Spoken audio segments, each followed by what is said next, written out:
Hello, hi guys! Magandang hapon sa inyong lahat. This is Chin Rodriguez, Mama Sagari Channel, a free leader o Zamata Reader. So ngayong hapon, natatagan natin nagsabihin sa iyo ng ating mga gabay. So this is weekly gabay for the month of March 22 hanggang March 28 for the sign of Taurus. So Taurus, welcome to my channel. Ano kayang messages, advices ng spirit guides ang ating masasaga for today's video? Kanin mo kayang energy or kaganapan sa buhay ng mga Taurus ang ating mahagilap. So guys, this reading is a general reading lamang. Hindi lahat makaka-resonate. Kunin lamang po ang makaka-relate sa inyo and comment down below kung kaninong energy ang ating nasagot. And of course, don't forget to like and subscribe my channel and hit the notification bell for more videos update. Kasi maraming salamat po sa mga walang sawang pagsuporta sa aking channel. Lalong-lalo na yung hindi nag-i-skip ng ads, naway pagpalain kayo ng Diyos at may kapal, siksik liglig na gumapaw na biyayang manong balik sa inyo. So let's see what is the messages, advices sa iyo ng ating Angel Spirit.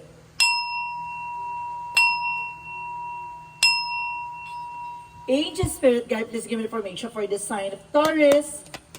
So ano kayang gusto sabihin sa iyo ng ating mga gabay? So there's an Ace of Wands for new beginning and there's a spark for something, a new horizon or something new pace now coming in for you. So let's see additional messages for the Star card. So ibig sabihin there's a wish fulfillment. So may mga bagay na matutupad na talagang there's a shining, shimmering kinesa dito guys, no? Talagang mamumukad ka na talagang natatangi ang manggaganap, no? So let's see.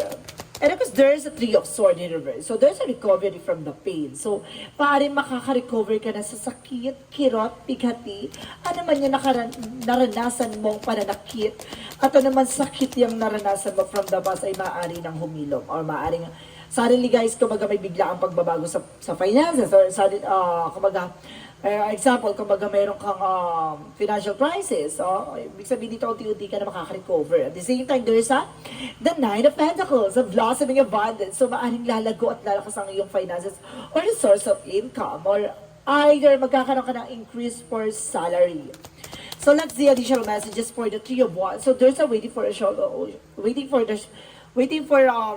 no? So, waiting for a ship. So, may mga bagay na hinihintay ka dito, guys. So, may mga bagay na kailangan mong maghintay. There's a trouble.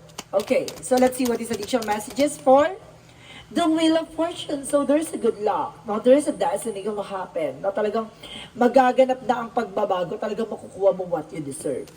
The Ace of Wands represent what? The Four of Pentacles. So, there's a protector power, protector energy. At the same time, magtutuloy-tuloy na about sa finances dito. Okay, for the Six of Pentacles, For the Six of Pentacles, magtutuloy-tuloy na siya. So, for the Star card, so there's a Six of Swords by transition. Makakaalis ka na sa sitwasyon. No, ito na yung pag-asa. Ang Star card kasi is the hope, miracles, healing, and wish fulfillment, and happiness. So talagang, for the Six of Swords, ito yung pagbabago magaganap na, kumbaga, unti-unti ka na makaka-recover. The Three of Swords in reverse represent the Three of Cups. So, ibig sabihin dito, pagdating sa third party involved, kumbaga, makaka-recover ka na sa sakit at kirot pagdating sa nakaraang traiduran or pananakit, no? And the Queen of Swords is a bigger picture. Kumbaga, makikita mo na yung possibilities or yung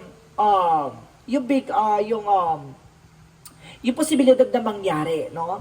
Kumbaga nakikita mo na yung mga bagay na yon. Kumbaga lumilinaw na sa iyo na may magandang magaganap pagdating sa finances mo. Kumbaga nararamdaman mo na magkakaroon ng something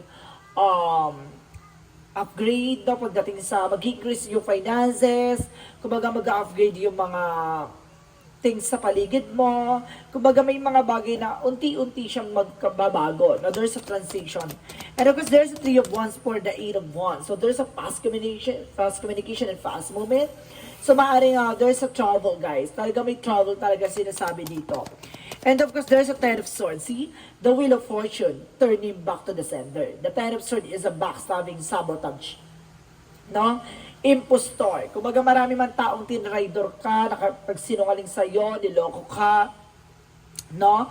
Tinira ka ng patalikod. So, sinasabi dito na iikot ang kapalaran. No? Maaaring bumalik sa kanila ang masama nilang ginawa sa'yo. No? O yung mga bagay na nakapanakit sa'yo or nakapagbigay sa'yo ng kalugmukan. No? Or napunta ka sa stages na parang hindi ka na makabangon. Parang ibabalik yan sa taong nagbigay ng pasanin sa'yo. So, let's see what is the Age of Wands and the Six of Pentacles. And because there's the word, Carl, talagang babaguhin yung mundo mo dito. Kasi there's a big money and a big opportunities coming in for you. For the star card, because the Six of Swords, there's a Knight of Wands. So there's silence, no? Kailangan maging tahimik ka, hindi mo kailangan maging vulgar or something. Kasi, kumbaga maraming taong naiinggit o gustong sabotahin ka. So, the Three of Swords in reverse and the Three of Cups represent the Ten of Cups. So, there's a family related.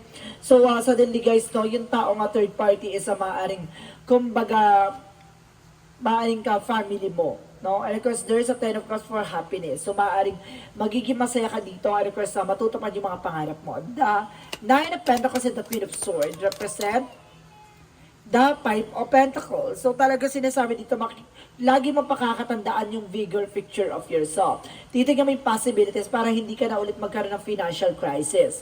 So, let's see what is the Three of Wands and of course, the Eight of Wands. So, there's the Sun card. No? Ibig sabihin, there's a lot of messages, email, and of course, information na gusto sabihin sa'yo na para bigyang kaliwanagan at bigyang kaliwanag sa lahat na nangyayari sa'yo. So, the Wheel of Fortune and the Ten of Swords represent the Four of Wands. So, there is some celebration coming in for you. There's an homecoming, celebration, family gathering, and of course, nagbibigay sa'yo ng something success. No? So, let's see what is additional messages for the outcome. For the outcome, represent dito ng Two of Wands is there's a choices, no? Kumbaga may mga bagay na pipiliin ka dito, no? May mga bagay na pagpipilian ka or may mga bagay na kailangan mong gawin. There's a Kingman, kumbaga may mga bagay na kailangan mong baguhin, may mga bagay na kailangan mong ayusin, yung pananaw mo, yung iniisip mo, kasi baka yan nagbibigay sa'yo ng something blockages. So let's see what is additional messages for career. So there is a Two of Cups about sa partnership. So some of you guys, no, pagdating sa career nyo, kumbaga parehas kayo na person mo, maaaring tutulungan kayo together.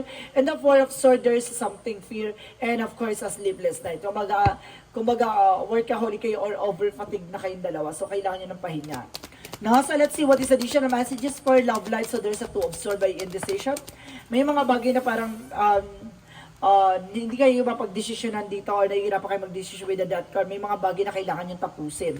Now, this is the transformation or may mga bagay na kailangan na matapos na para magkaroon kayo ng transformation dito.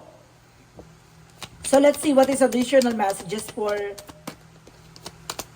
health.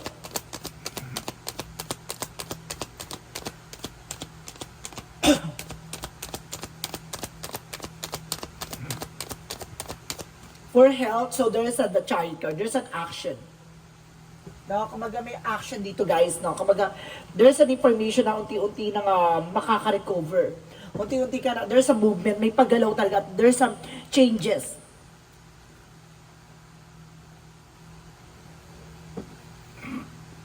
Okay, so let's see what is additional messages for health. Dagdagan natin. One more card. So there's a Ten of Wands. Yung nagbibigay burden. Pagdating sa health, so ibig sabihin kung may manararamdaman kayo, you need to take an action, umiiwas, and of course, uminom ng mga bagay na kailangan at makakatulong sa iyong katawan. So let's see what is the magical fairy messages.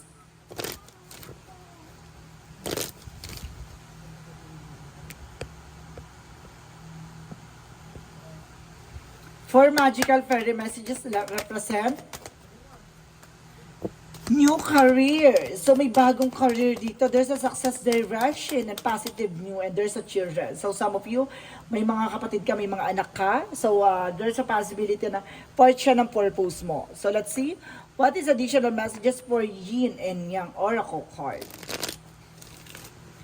And of course, nakakasagap ako ng single mom. And of course, single dad. Oh my God. So, let's see what is the Yin and Yang Oracle card. And there's an attractions, no? Being attracted ka. Kumbaga, marami na-attract sa'yo, something like that, or marami kang nagugustuhan or something. And there's a growth and expansion. At the same time, there's a close off and guarded, no? Kumbaga, protection mo yung sarili mo. At of course, kumbaga parang, there's a close off pagdating sa mga bagay-bagay, no? Kumbaga, alam mo yung drones mo. It's a good part. So, let's see, what is Archangel Michael messages? Archangel Michael, the situation is already resolved, no? Some of you guys, nasolusyonan na yung mga problema at natapos na. And there's an eternal love. So, ibig sabihin dito, mayroong, there's an everlasting promises talaga. Na, kumbaga, pagdating sa pag-ibig talaga hanggang dulo. And of course, there's a pay attention to your dreams, guys. No? Kumbaga, sinasabi dito, kumbaga, tumutok ka sa kung ano talaga yung pangarap mo, kung ano talaga yung plano mo sa buhay. Diba? So, let's see what is the chakra messages. For the chakra, so there's an instinct, no? Lagi kang makikinig sa iyong intuition. And there's a perfections, no? Kumbaga gusto mo lahat perfect o gusto mo lahat naiayos mo. Kumbaga, it's either organizer ka, something like that. And there's an enlightenment, no? Bibigyan kang kaliwanagan sa lahat ng nangyayari. So, let's see additional messages for Angel Spirit. So, there is a travel. Now, may travel ka talaga dito, T. Galang-gala ka talaga. And there is a protected. Now, protektado ka naman daw ng ating angel spirit guide. At the same time, there is a study. Marami kang matututunan dyan. At marami kang malalaman. At, kumbaga, magbibigay sa'yo ng mental clarity. And of course, pagdating sa career. And of course, kumbaga nabuboost yung confidence mo. For the Monsology, expect the powerful change, no? Kumbaga mag-expect ka ng mga pagbabago magaganap. And of course, conclusion are within reach, no? Tama yung hinala mo. And of course, there's an information with the be bold and make the first move, no? Ipakita mo talaga kung ano ba talaga yung gusto mong ipakita, no? Kasi ikaw yung magtitake ng action sa eksena na to. No? Kung hindi mo sisimulan, walang magbabago at walang magaganap. And there's a strategy. Gamitan mo rin ng strategiya, ha? And there's a seven chakra Archangel Uriel about sa finances. And there is a Magician and the Mirror. Lahat ng mga bagay na gagawin mo ay magre-reflect sa'yo. So, beware sa mga action and movement. So, let's see what is additional messages for Angel Spirit. And there is you're not for everyone. Hindi ka para sa lahat, no? Kumbaga, meron kang weirdness o may kakaiba sa'yo na kumbaga, hindi lahat ng tao magugustuhan yung action or something attitudes mo, no? And of course, embrace mo lang yung weirdness mo. At the same time, weight of the cosmos. So, ibig sabihin dito, may mga bagay na hindi mo dapat binibit-bit. Or may mga bagay na hinahayaan mo at kailangan mo mag-set ng boundaries. So, let's see what is additional messages for Angel Spirit. And there is balance. So, kailangan mo maging balance. Emotional, practical, spiritual, always balance, no? And of course, there's an health, no? Pagdating sa health mo, so ibig sabihin dito, kailangan mo tutukan, pagmasdan, no? At kailangan mong solusyonan. Additional messages for Angel Spirit. So there is a phase for environment, no? Kumbaga, enjoy, no? Your life from the fullest dito. Parang yun yung nasa-sense ko, parang nag-enjoy ka sa kung ano man ang meron ka. And there's a survival, no? Lagi ka nakaka-survive sa lahat ng kaganapan sa buhay mo. And there's a gift, no? Kumbaga may regalo ang ating universe sa'yo. And there's a support and guidance, no? Sinusuporta at ginagabayan ka ng ating angel spirit, guys. For Archangel Raphael, messages for you. And there is children. So talagang there's a children's, guys, ha. And there's an avoid to the allergens, no? Iwasan mo yung mga bawal, yung mga allergic ka, no? Yung mga bagay na nakakasama sa health mo. So let's see what is the angel's answer. And there's a success coming in for you. Talaga magsasuccess ka. And there's a meditation and of course, bring the answer, no? Kumbaga magdasal, magmuni-muni kasi lahat ng mga bagay at katanungan mo sa buhay mo ay maaari masagot. And remain positive, no? Kumbaga, be optimistic. Kailangan lagi kang positibo. Iwasan mo maghatak na negative, no? Ganon. So let's see what is the Romance Angels. Romance Angels represent playfulness, no? Kumbaga, there's an harot, no? Kumbaga, kailangan mong humarot. Or haratin yung jowa mo or asawa mo. And there is a forgiving and learning. So, ibig sabihin dito, kumbaga, may mga bagay na ibibigay sa iyo, no? Yung kapatawaran o yung mga bagay na natutunan, no? Kailangan mo ring i-release yung mga nangyari sa isa nakaraan kasi hindi ka makakaalis sa sitwasyon kung hanggang ngayon bit-bit mo pa ang sanhi ng kirot na yun sa nakaraan. And because Jesus' loving quote said, "You are the light of the world." Ikaw yung magsisilbing liwanag, no, sa mundong ginagalawan mo. So let's see, what is the synchronicities? For the synchronicities represent what? Success. So there's a success coming in for you guys. And there's a creativity, no? Kumbaga ikaw yung magbibigay ganda o kulay ng mundo mo, no? Kumbaga ikaw yung mag-aayon kung paano mo mapapaganda o magiging mapakulay yung buhay mo. And there's a storm, no? Maraming unos o may susubok na unos dito.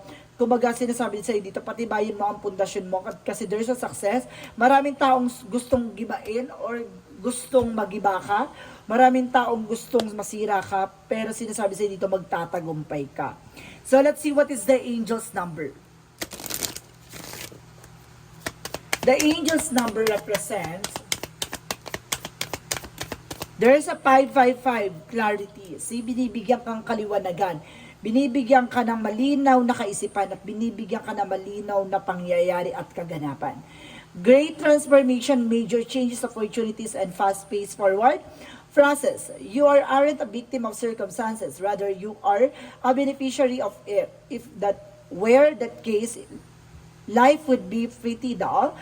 You will set your up for success in the long run. If you are willing to adapt to this ship, everything is working out of the best. At long last, you are accomplishing what you set out to do. Everything will work out perfectly in the end. So see, kumaga may mga bagay talaga na sinasabi dito na kumaga konting tiyaga pa, no? At konting kumaga grind lang. Sinasabi sa'yo dito magtatagumpay ka at the end of the time. The more na hindi ka sumusuko sa eksena mo, the more ka magsasucess.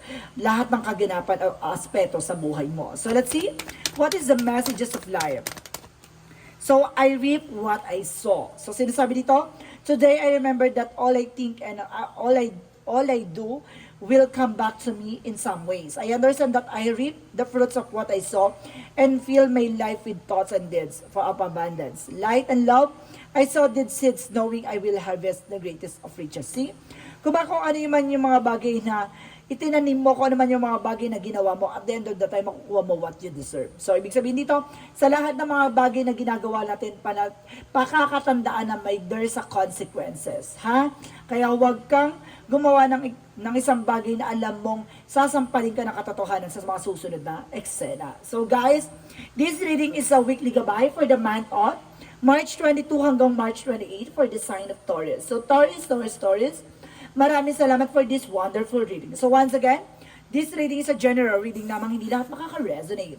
Kunin lamang pa makaka-relate sa inyo and comment down below kung kaninong energy ang ating nasagap. Maraming salamat guys and see you in the next video. Bye-bye and babush!